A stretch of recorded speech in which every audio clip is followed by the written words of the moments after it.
নমস্কার বন্ধুরা, আমার নাম শুভশ্রী আর আপনাদের সকলকে আমার চ্যানেলে খুব স্বাগত জানাই। আমার আজকের রেসিপি ডিমের ডালনা। সম্পূর্ণ নিরামিষ, কোনো পেঁয়াজ রসুন নেই, খুব সহজভাবে অল্প সময়ে তৈরি হয়ে যায় আর খেতে দুর্দান্ত লাগে। আমার চ্যানেল ভালো লাগলে সাবস্ক্রাইব, শেয়ার আর লাইক করতে ভুলবেন না। তো চলুন দেখে নিই কেমন করে বানাচ্ছি ডিমের ডালনা। প্রথমে ডিম আর আলুটাকে একটু ভেজে নেব। তার জন্য আমি দিয়ে দিচ্ছি 2 টেবিল চামচ সর্ষের তেল। এই রেসিপিটি সর্ষের তেলেই করা হয়, কিন্তু আপনারা অন্য তেলও ব্যবহার করতে পারেন। সর্ষের তেলটা প্রথম খুব ভালো করে গরম করে আঁচটাকে একটু কমিয়ে নেব। সর্ষের তেলটাকে খুব ভালো করে গরম করে নিয়ে আঁচটাকে কমিয়ে নিয়েছি। এবারে আঁচটাকে একদম লো করে দেব, বা আপনারা ওভেনটা বন্ধও করে দিতে পারেন। আর তারপরে দিয়ে দিচ্ছি কিছু শুকনো মশলা। 1/2 চা চামচ লাল লঙ্কা গুঁড়ো, 1/4 চা চামচ হলুদ গুঁড়ো আর 1/2 চা চামচ নুন।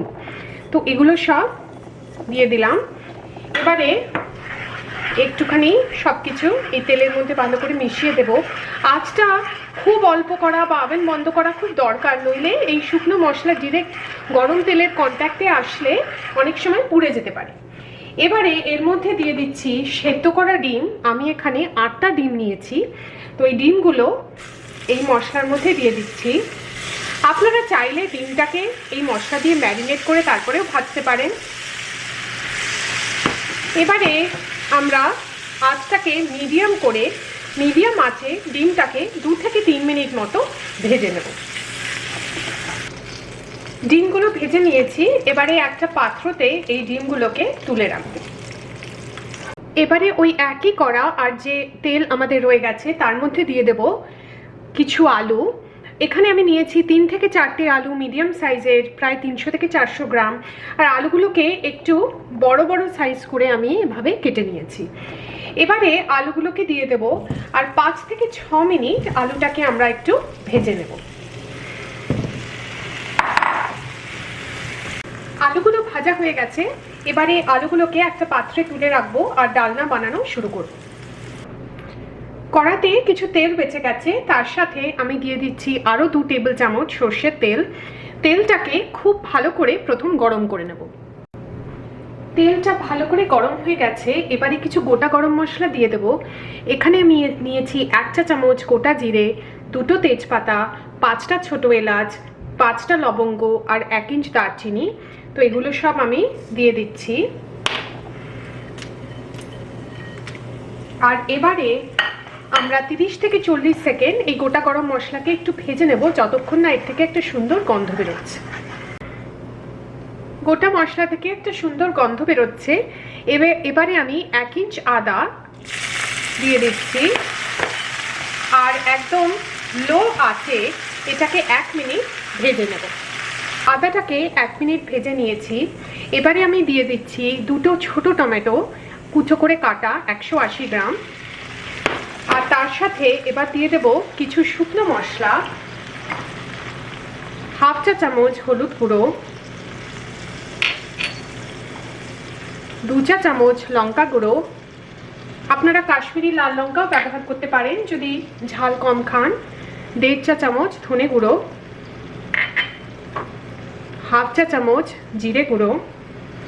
এবারে এই মশলাগুলোকে সব একবার মিশিয়ে নেব। আর এর সাথে এবার দিয়ে দেব কিছু নুন স্বাদ মতো। আর এবারে আমরা এই মশলাটাকে ভালো করে কষিয়ে নেব যতক্ষণ না টমেটোগুলো নরম হয়ে যাচ্ছে আর মশলা থেকে তেল ছাড়ছে। 5 থেকে 6 মিনিট মতো সময় লাগবে। টমেটোগুলো নরম হয়ে গেছে আর দেখছেন মশলা থেকেও তেল ছাড়তে লেগেছে। আমাদের মশলাটা আমরা এবার ভালো করে কষিয়ে নিয়েছি। এবারে এর মধ্যে দিয়ে দিচ্ছি ডিম, যেটা আমরা ভেজেছিলাম এর আগে। আর তার সাথে আরও দিচ্ছি এই আলু, যেটাও আগে আমরা ভেজে রেখেছি। এবারে ডিম আর আলুটাকে মশলার সঙ্গে ভালো করে মিশিয়ে আরও 1 থেকে 2 মিনিট মতো আমরা কষিয়ে নেব। আরও 2 মিনিট মতো ডিম আর আলুটাকে মশলার সাথে ভালো করে কষিয়ে নিয়েছি। এবারে দিয়ে দিচ্ছি 1 কাপ মতো জল। আপনারা বেশি জলও দিতে পারেন যদি বেশি গ্রেভি চান। আবার সবকিছু একবার ভালো করে মিশিয়ে নিচ্ছি। আর একটু নুনটাও টেস্ট করে দেখবেন, যদি দরকার মনে হয় আর একটু দিয়ে দেবেন। আর এবারে দিয়ে দেবো 3টে কাঁচা লঙ্কা, মাঝখান দিয়ে আমি একটু চিড়ে দিয়েছি। আর এবারে এটা আমি একটা ঢাকা দিয়ে দিচ্ছি আর রান্না করতে থাকবো যতক্ষণ না আলুগুলো পুরো সেদ্ধ হচ্ছে। আলুগুলো সেদ্ধ হয়ে গেছে আর আমাদের ডিমের ডালনা অলমোস্ট তৈরি। শেষে কিছু কুচনো ধনেপাতা দিয়ে দিচ্ছি।